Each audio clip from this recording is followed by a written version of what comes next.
आइए साथियों, आप सभी का जेके कंपटीशन सेंटर में हार्दिक स्वागत है।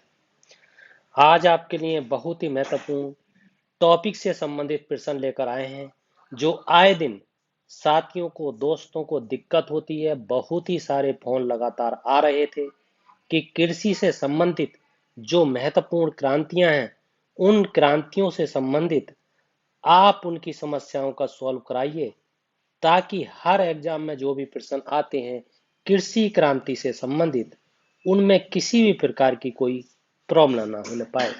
उनकी समस्याओं को देखते हुए आज हमने ये निर्णय लिया है कि आज कृषि से संबंधित जो भी क्रांतियां हैं, सारी क्रांतियों का हल करते हैं और हर प्रश्न सॉल्व होगा, हर प्रश्न हल होगा, हर प्रश्न की समस्या का निदान होगा। हर हालत में आप हर कंपटीशन में क्वालिफाइड होंगे। जिसमें भी कृषि से संबंधित क्रांतियां हैं, उनमें कोई भी प्रश्न आता है, हर हालत में आप उसको पूरी तरीके से सॉल्व करेंगे।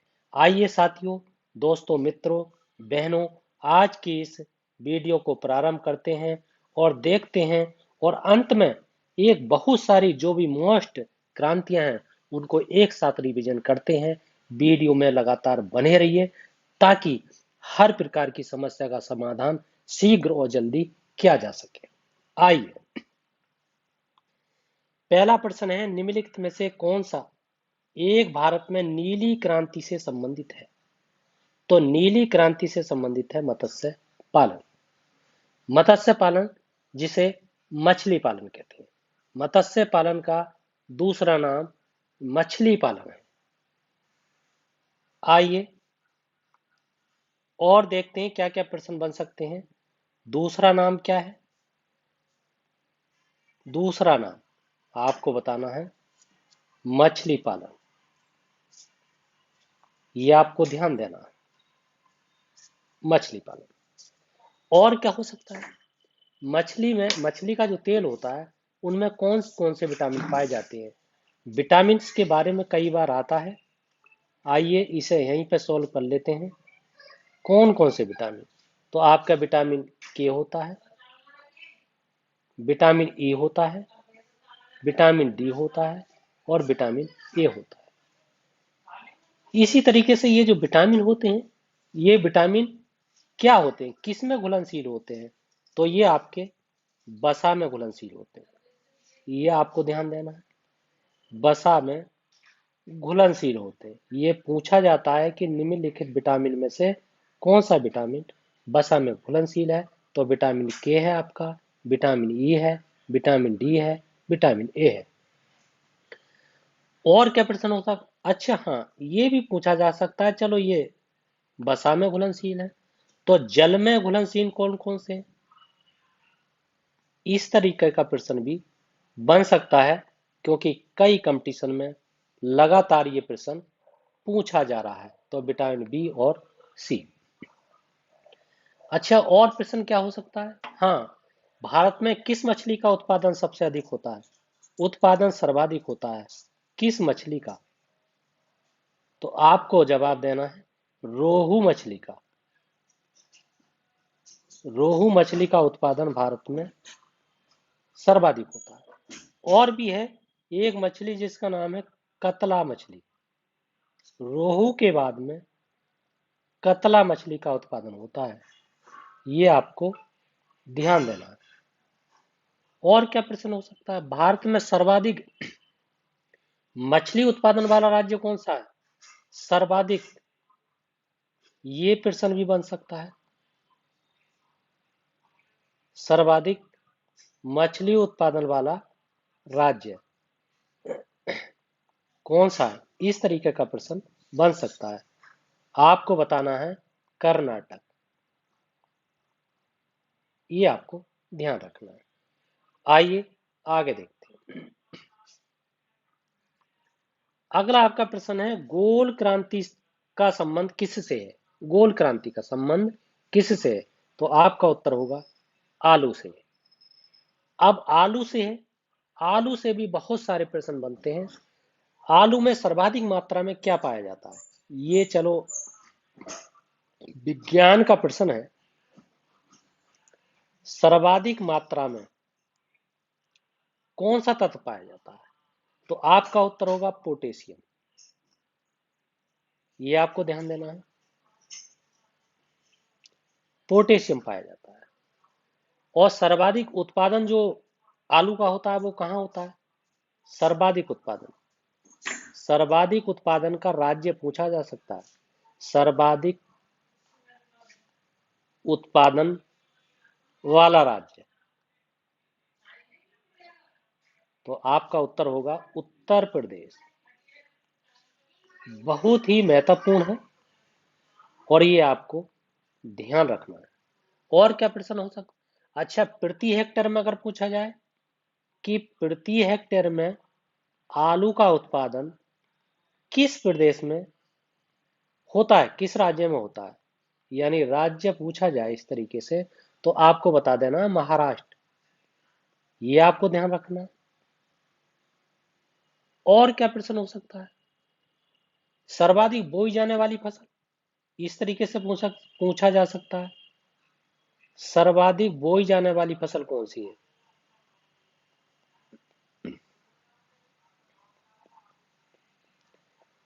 तो अभी आपको आलू ही उत्तर बताना है, आलू, तो आलू होगा आपका।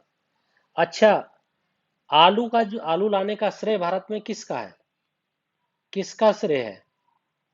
ये एक इतिहास का प्रश्न है, आपको ध्यान देना, पुर्तगालियों का श्रेय श्रेय है। पुर्तगाली आलू लाए थे। और विश्व में आलू की देन किसकी है? तो आपका उत्तर होगा स्वीडन की। इस तरीके से अगर पूछा जाए तो आप इस तरीके से उत्तर आप देंगे। आइए आगे देखते हैं। अगला बहुत ही महत्वपूर्ण प्रश्न है, श्वेत क्रांति का संबंध किससे? श्वेत क्रांति का संबंध, तो इसका आपका उत्तर है दुग्ध उत्पादन से। अब दुग्ध उत्पादन से है, दुग्ध उत्पादन का जो अन्य एक नाम है और नाम से भी पूछा जा सकता है, तो उसे क्या अन्य नाम से कैसे बोला जाता है? अन्य नाम, तो इसका एक दूसरा है ऑपरेशन फ्लड, ऑपरेशन फ्लड, ये आपको ध्यान देना है। और क्या है, इसकी शुरुआत कब हुई? ये प्रश्न भी आता है, दुग्ध उत्पादन की शुरुआत कब से हुई? आपको 1970 बता देना है। अच्छा, दुग्ध क्रांति का जनक किसे कहा जाता है, ये भी प्रश्न आ सकता है, तो आपका होता है डॉक्टर वर्गीज कुरियन, बहुत ही प्रसिद्ध कुरियन, ये आपको ध्यान देना है। और क्या प्रश्न हो सकता है, श्वेत क्रांति की जो शुरुआत है भारत में कहां से हुई थी, किससे हुई थी? तो आपका उत्तर होगा आनंद डेयरी से, आनंद डेयरी से, ये आपको जवाब देना। आनंद डेयरी जो है वो आपकी कहाँ है? तो आपका उत्तर होगा गुजरात में है, ये आपको बता देना है। और विश्व में जो विश्व की सबसे बड़ी डेयरी है, अगर वो पूछा जाए, विश्व के बारे में पूछा जाए, ये तो भारत की है, तो आपको बता देना अमूल डेयरी, ये आपको बता देना। इस तरीके से आपको प्रश्न डील करने। आइए साथियों, सॉरी, अगला प्रश्न देखते हैं, गुलाबी क्रांति का संबंध किससे है? आपका उत्तर होगा प्याज से। तो ये प्रश्न, इससे भी और प्रश्न बन सकते हैं। गुलाबी क्रांति का संबंध प्याज से है, प्याज से तो है, मगर इसके साथ साथ एक और है। अगर मान लीजिए प्याज अगर नहीं है तो फिर होगा मछली उत्पादन से, झींगा मछली उत्पादन से, ये आपको ध्यान देना है। अच्छा, विश्व में सर्वाधिक उत्पादन झींगा प्याज का कहाँ होता है? तो आपका विश्व की बात हो रही है, आपका उत्तर होगा चीन में उत्पादन होता है। ये आपको ध्यान देना है। और आपसे पूछा जा सकता है कि भारत में सर्वाधिक उत्पादन कहाँ होता है? भारत में। ये प्रश्न भी कई बार आया, तो आपको बता देना महाराष्ट्र में। ये आपको बता देना है। विश्व में सबसे बड़ी प्याज की मंडी अगर पूछा जाए, विश्व में, विश्व में, विश्व में प्याज की मंडी कई बार आता है, विश्व में प्याज की मंडी सबसे बड़ी कहाँ है? तो आपको बता देना है नासिक में। और नासिक कहाँ है? तो आपका उत्तर होगा महाराष्ट्र में। ये आपको ध्यान देना है। आइए आगे देखते हैं। अगला आपका बहुत ही महत्वपूर्ण प्रश्न है, काली क्रांति का संबंध किससे? तो आपका उत्तर होगा कच्चा तेल उत्पादन से। काली क्रांति का दूसरा नाम क्या है? तो दूसरे नाम से भी पूछा जाता है, उसका नाम है कृष्ण क्रांति। इस तरीके से भी पूछ सकता है, तो आपको बताना है कृष्ण क्रांति। और क्या प्रश्न हो सकता है?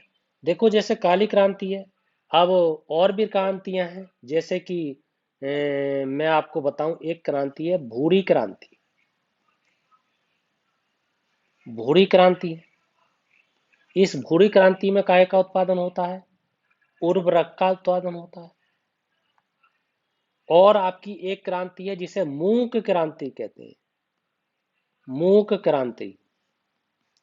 तो मूक क्रांति का संबंध किससे है? मोटे अनाज से है। यह आपको ध्यान देना है। मोटे अनाज से, मोटे अनाज के उत्पादन से, ऐसे ध्यान देना। एक है आपकी रजत क्रांति। अगर रजत क्रांति का संबंध आपसे पूछा जाए, तो आप अंडा उत्पादन से बता देंगे, अंडा उत्पादन से। ये आपको ध्यान देना। देखिए ये बादामी क्रांति। अब बादामी क्रांति का संबंध देखिए किससे है। कई बार कंपटीशन में बार बार पूछी जाती है, इसलिए आपको ये जितनी भी क्रांतियां बताई जाए, अगर इन क्रांतियों को आप कंप्लीट कर लेते हैं, तो भविष्य में किसी भी प्रकार का प्रश्न आपसे छूटने वाला नहीं है। एक आपकी आती है अमृत क्रांति का संबंध। बहुत बार पूछा गया है कंपटीशन में, ऐसा कोई कंपटीशन नहीं है भारत का जिसमें अमृत क्रांति को ना पूछा गया हो। तो आपको बता देना है नदी जोड़ो परियोजना। कभी मिलाने में आता है, कभी डायरेक्ट पूछ लिया जाता है, कभी इनडायरेक्ट पूछ लिया जाता है। एक है आपकी खाकी क्रांति का संबंध किससे? खाकी क्रांति का संबंध अगर आपसे पूछा जाएगा, तो आपको बता देना है चमड़ा उत्पादन से, चमड़ा उत्पादन से, या चमड़ा उत्पादन के वृद्धि से। गंगा क्रांति का संबंध बहुत ही मोस्ट है, मैं वही वही क्रांतियां ढूंढ कर लाया हूं जो हर हालत में आने वाली है। हर एग्जाम में 10-10, 20-20 वार आई है, इसलिए इन्हें आपको ध्यान देना अनिवार्य है। ये आप हर हालत में इनको याद करिए, भ्रष्टाचार को समाप्त करने के लिए। आइए आगे देखते हैं। आगे है आपकी इंद्रधनुषीय क्रांति का संबंध किससे है? तो देखिए इंद्रधनुषीय क्रांति का संबंध आया है, तो आपको बता देना उपरोक्त सभी से। हरित क्रांति से भी है, नीली क्रांति से भी है, श्वेत क्रांति से भी है। ऐसा क्यों है? ऐसा इसलिए है साथियों कि 28 जुलाई का दिन था और सन थी 2000। उसमें एक क्रांति का विकास हुआ जिसे कहा गया नई राष्ट्रीय कृषि क्रांति। कृषि योजना कह दो, कृषि नीति कह दो, कृषि नीति, ये आपको ध्यान देना है। ये लागू हुई थी और इसमें सभी कृषियों को, सभी कृषि जो क्रांतियां हैं उनको शामिल किया गया था। उनकी तरक्की के विकास के बारे में योजना बनाई गई थी। जैसे आपकी हरित क्रांति है, इसको भी शामिल किया गया था। जैसे आपकी पीछे बताई थी गोल क्रांति है, इसको भी शामिल किया गया था। और जैसे आपको बता, एक है लाल क्रांति, जिसका संबंध मांस उत्पादन से है या टमाटर से है। एक है आपकी भूरी क्रांति, इसको भी शामिल किया गया था। एक रजत क्रांति है, उसको भी शामिल किया गया था, जिसका उत्पादन जो है सेब उत्पादन से है। आपकी सुनहरी क्रांति का सेब उत्पादन से है। रजत क्रांति का संबंध अंडा उत्पादन से है। इस तरीके से आपका ये तमाम सारी क्रांतियों को इसमें शामिल किया गया था। आइए आगे देखते हैं। आगे है आपका हरित क्रांति का अर्थ क्या है। कृषि के आधुनिक विधियों का उपयोग कर प्रति एकड़ फसल की उपज को बढ़ाना, वृद्धि करना। ये बहुत ही महत्वपूर्ण प्रश्न है। हर कंपटीशन में इस क्रांति से संबंधित प्रश्न अनिवार्य आता है। इसलिए ये दो तरीके से इसके प्रश्न पूछे जाते हैं। एक विश्व में हरित क्रांति का संबंध और एक भारत में हरित क्रांति का संबंध। अब थोड़ा सा अगर जिक्र किया जाए कि विश्व में हरित क्रांति की स्थापना कब हुई, तो आपको बता देना 1960 में। ये प्रश्न आ सकता है। अच्छा, कहाँ हुई, देश का नाम पूछा जा सकता है, तो आपको बता देना है मैक्सिको। अब मैक्सिको कहाँ है, तो आपको ये जानकारी होनी अनिवार्य है, अमेरिका में है, ये बताना। अच्छा, इसका हरित क्रांति का संबंध किस किस से है, कौन सी फसलों से है, तो आपका चावल से है और गेहूं से है। गेहूं उत्पादन से, गेहूं उत्पादन की वृद्धि से, ये आपको ध्यान देना है। अच्छा, इसके जनक कौन है, अगर ये पूछा जाए तो अगर जनक पे आपसे पूछा जाएगा तो आपको जनक बता देना नॉर्मन बोरलॉग, ये आपको ध्यान देना है। अच्छा, जनक देश पूछा जाए कि जनक देश कौन है, जनक पूछा जाए व्यक्ति तो नॉर्मन बोरलॉग है। और अगर देश पूछा जाए तो आपका उत्तर होगा फिलीपींस, क्योंकि फिलीपींस में सर्वाधिक चावल के उत्पादन में वृद्धि हुई है। अच्छा, इसलिए फिलीपींस को चावल की हरित क्रांति कहा जाता है। चावल की हरित क्रांति फिलीपींस को कहा जाता है। ये भी आप साथ साथ नोट करते चलें। और क्या प्रश्न हो सकता है। अच्छा, भारत में चावल का उत्पादन सर्वाधिक कहाँ होता है, तो इस तरीके से पूछा जाए तो आपको बता देना कटक। और कटक कहाँ है, कई बार मैपिंग करते समय मैंने बताया है, उड़ीसा में। जिन्होंने पिछली वीडियो लगातार देखी है, इस टाइप के सारे सवालों पर मैं विचार कर चुका हूँ, समझा चुका हूँ, बता चुका हूँ, दिखा चुका हूँ, मैपिंग के द्वारा बता चुका हूँ। आइए आगे देखते हैं कि क्या हो सकता है कृषि क्षेत्र में। अगर पूछा जाए पहला और अंतिम वैज्ञानिक कौन है, पहला और अंतिम, ये प्रश्न बहुत बार आया है, वैज्ञानिक। तो आपको बता देना doctor Norman Borlaug, Norman Borlaug, ये आपको ध्यान देना है। हर हालत में इससे संबंधित प्रश्न हो सकते हैं। और क्या है, जबकि 1917 में शांति और समाज के लिए नोबेल पुरस्कार दिया गया था डॉक्टर नॉर्मन बोरलॉग को। आइए आगे देखते हैं। आगे भी प्रश्न हरित क्रांति से ही संबंधित है। हरित क्रांति के दौरान किस खाद्यान्न के उत्पादन में सर्वाधिक वृद्धि हुई, आपका उत्तर होगा चावल।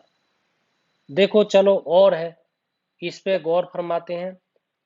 इस प्रकार का प्रश्न आ सकता है कि अ, इसकी शुरुआत कब हुई थी, मतलब हरित क्रांति की शुरुआत कब हुई, ये प्रश्न आ सकता है। अब शुरुआत भारत में कब हुई, तो उसका उत्तर अलग होगा। भारत में इसकी शुरुआत हुई थी 1966 अर्थात 67 में। अच्छा, इसके जो जनक हैं, भारत में इसके जनक कौन है, इस तरीके का प्रश्न पूछा जा सकता है। विश्व में तो डॉक्टर नॉर्मन बोरलॉग हैं, तो आपका उत्तर होगा एम एम एस स्वामीनाथन। ये आपको बता देना है। और क्या हो सकता है, ये भी हो सकता है कि एक प्रश्न पूछा जा सकता है कि प्रथम भारतीय महिला कौन है हरित क्रांति की, प्रथम भारतीय। इस तरीके के प्रश्न बहुत परेशान करते हैं, क्योंकि पुरुष के बारे में सबको जानकारी है, महिला के बारे में जानकारी नहीं है या बहुत कम है। तो आपका उत्तर होगा अमृता पटेल, ये प्रथम भारतीय महिला है। अच्छा, क्रांति चावल के गेहूं के लिए, परंतु सर्वाधिक जो चावल था वो क्रांति जो हुई थी वो गेहूं प्लस चावल की वृद्धि के लिए हुई थी, परंतु वृद्धि जो सर्वाधिक हुई वो चावल की फसल की हुई। ये आपको ध्यान रखना है, जो अभी ये बताया गया है। आइए आगे देखते हैं। आगे मैंने बहुत ही प्रसिद्ध तरीके से ये प्रमुख फसलें हैं भारत की, एक रिवीजन कर लेते हैं, मैपिंग कर लेते हैं, ताकि कुछ चीजें देखकर याद हो जाएं और हर हालत में कोई भी प्रश्न आपसे बचने ना पाए। उत्तर प्रदेश से लेकर चलते हैं। उत्तर प्रदेश में सर्वाधिक उत्पादन किस किस का होता है, आपका उत्तर होगा गेहूं का, जौ का, गेहूं का, गन्ना का, आलू का। ये आपका प्रथम स्थान है। इस नक्शे में, इस मैप में प्रथम स्थानों को शामिल किया गया है। जैविक कृषि, सिक्किम एक ऐसा राज्य है जहां पर जैविक कृषि सबसे पहले प्रारंभ हुई थी। चाय और जूट अरुणाचल में हुई। चावल का उत्पादन नागालैंड में, और कॉफी का भी है, चाय का भी है। आपका मणिपुर में रबर होती है, चाय होती है, इलायची होती है। मिजोरम में कपास होता है, गन्ना होता है, चावल होता है। और आपके त्रिपुरा में जूट होता है, और आपके पश्चिम बंगाल में जूट होता है, चाय होती है, सब्जी होती है। और इसी तरीके से झारखंड में भी चावल होता है, उड़ीसा में भी चावल होता है, छत्तीसगढ़ में भी चावल होता है। झारखंड, उड़ीसा, छत्तीसगढ़, ये पश्चिम बंगाल है। अब आप मध्य प्रदेश को देखिए। मध्य प्रदेश सोयाबीन में प्रथम है, दालों में प्रथम है, तिलहन में प्रथम है। ये आपको ध्यान देना। तेलंगाना देखिए, चावल में प्रथम है, कपास में प्रथम है, मक्का में प्रथम है। और आप आंध्र प्रदेश को देखिए, तंबाकू में प्रथम है, फल में प्रथम है, मक्का में प्रथम है। तमिलनाडु को देखिए, ये आपका नारियल में प्रथम है, रबड़ में प्रथम है, कॉफी में प्रथम। और आपके इधर केरल है, रबड़ में प्रथम है, मसाले में प्रथम है, काली मिर्च में प्रथम है। इधर कर्नाटक है, कॉफी में प्रथम, मक्का में प्रथम, नारियल में प्रथम। इधर महाराष्ट्र देखिए आप, सोयाबीन में प्रथम है, ज्वार में, गन्ना में, अरहर में, कपास में। और इधर आप गुजरात देखिए, कपास में, तिलहन में, ये प्रथम है। राजस्थान देख लीजिए, तिलहन में और बाजरे में प्रथम है, जौ में भी है, हरियाणा भी जौ में है। पंजाब और चंडीगढ़ देख लीजिए, ये है पंजाब, इसमें जौ, गेहूं और कपास में प्रथम है। केसर जम्मू कश्मीर में है। उत्तराखंड में चावल है, गेहूं है, रागी है, इनमें प्रथम है। ये सारे इस तरीके से आपकी एक छोटी सी एक आपकी रिवीजन है। इसको आप गंभीरता से देखेंगे तो सारी फसलें आपको जो उससे बची हैं वो हो जाएंगी।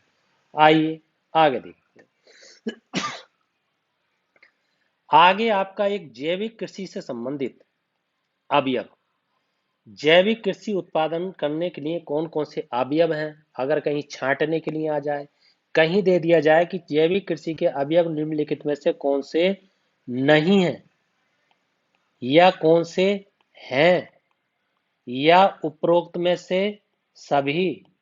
इस तरीके के जो प्रश्न बनते हैं उन्हें आप इस चार्ट से कर सकते हैं। देखिए, जैविक कृषि क्या है? फसल का चक्रीकरण है। फसल को जो जैविक कृषि होती है, एक शुद्ध देसी खाद होती है, उससे फसल का चक्रीकरण होता है। फसल को जो है बहुत ज्यादा उत्पादन वृद्धि होती है। इससे जैविक प्रबंधन होता है। इससे पशुपालन में भी सहायता मिलती है। जैविक खाद एक पूरी तरीके से जैविक होता है, नुकसानदायक नहीं होता है। जैव उर्वरक है। वर्मी कंपोस्ट भी जैविक खाद है। हरे पत्तों की खाद को भी जैविक खाद कहते हैं। इस तरीके से ये सारे इसके जैविक अवयव हैं, जिन्हें आप एक अच्छी तरीके से सरसरी नजर से इनको ध्यान पर रखना है, क्योंकि इससे संबंधित प्रश्न बार बार प्रश्न आपके आते हैं। कई बार प्रश्न आए हैं और इस तरीके के प्रश्नों को बार बार आपको रिपीट करना है। आइए साथियों, दोस्तों, मित्रों, बहनों, यदि आपको ये वीडियो पसंद आई है तो चैनल को सब्सक्राइब कीजिए, लाइक कीजिए, शेयर कीजिए, कमेंट कीजिए, फीडबैक जरूर दीजिए। इसी के साथ आपका बहुत बहुत धन्यवाद।